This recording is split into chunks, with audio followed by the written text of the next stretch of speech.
Is there life after doom scrolling? No. Thank you for watching. Now smash that like button, hit the subscribe button, ding dong the jokes, just jokes. There is actually life after doom scrolling. Is it better? Is it happier? Is it more fulfilling? No. But I have more time to do other things. Maybe I don't know the latest TikTok trend, but I almost finish my to-do list every day. I say almost because I'm a little bit too ambitious when I write it. There was a time though, 3 years ago, when I was spending hours doom scrolling on social media. Now I'm spending around 30 minutes to 1 hour scrolling on my feed, which I think is a healthy amount to spend on these apps. You see, doom scrolling is definitely an issue, but the way in which it works is complex and even scary, as it's rooted in basic human emotions and it manages to keep you hooked by exploiting them. It's like the slot machine theory. Scrolling through social media activates the brain's reward center by releasing dopamine, the feel-good chemical associated with pleasure and reward. Every like, comment or video is a mini reward, keeping us hooked until the next potential hit. The key here is that the rewards are unexpected and variable. When you get to a good short or a dramatic social media post, our brain releases dopamine. The concept of unexpected rewards is really well illustrated by the analogy of a slot machine. Each time you pull the lever, you might get a big reward or not. You are uncertain of the outcome. Every swipe presents the potential for something new, keeping us engaged. Basically, we're chasing the next dopamine hit. The last 10 videos have been boring, but maybe the next one.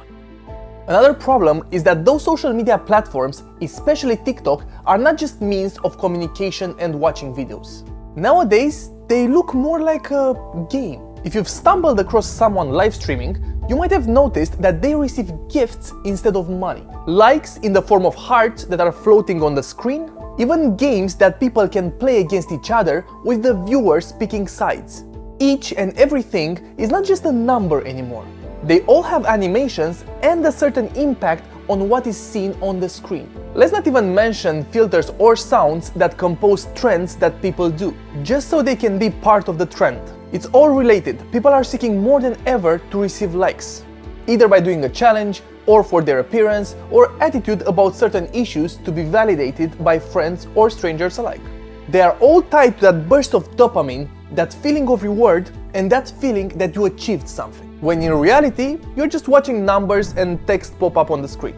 These things affect us in ways that we don't actually realize. Social media is in fact not that socially good for us, actually making us depressed, lowering our self-esteem, and it can be a massive time waster.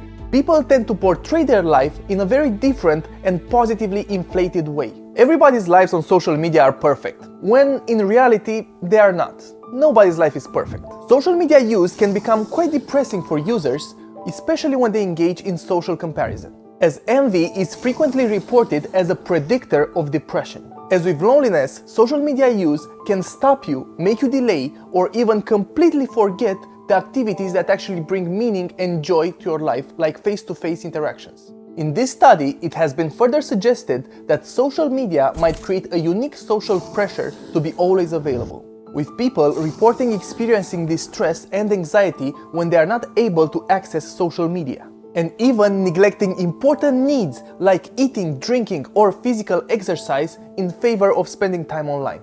This obsessive engagement with those platforms is described as PSMU, or problematic social media use, which, as you can see, is definitely a problem. Another thing that can negatively impact us while we're scrolling to our doom is the fear of missing out.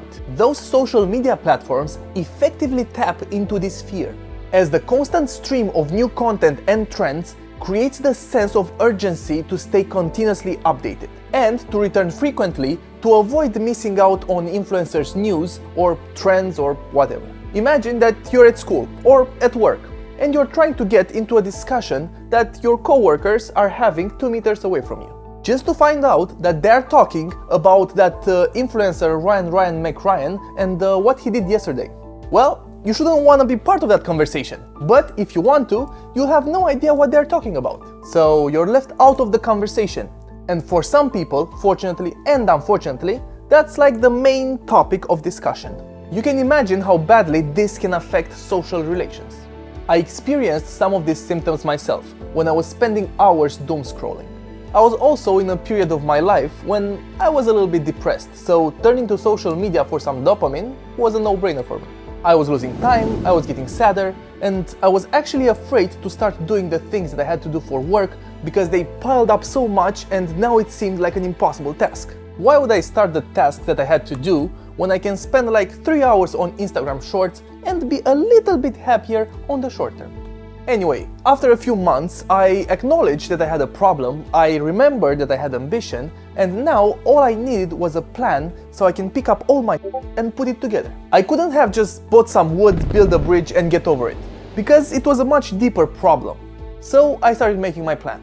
A plan that had a time frame, a to-do list for every day for the next month, and mini rewards here and there so I can keep myself entertained. I wasn't planning on quitting social media completely, because I want to be part of the society and to be updated with what is happening around the world. I just wanted to reduce it to a healthy amount. Just to give you an example, in the morning, instead of waking up and scrolling on TikTok for 1 hour, I read some news articles, which in the beginning was a little bit hard because my attention span was non-existent, and then I scroll for like 5 to 10 minutes. I divided my tasks into very small tasks, so every 5 to 10 minutes I was crossing out something from my to-do list, which gave me the dopamine that I needed so I can keep going. Then at lunch, again looking at some news, scrolling and meme watching for like 10 minutes, work until I finished most of my things from that day, and then at night I was trying to touch some grass. But here's the tricky part. At night, those 10 to 15 minutes can transform into 4 hours, so be cautious. In the future, I really hope that we won't be having these issues,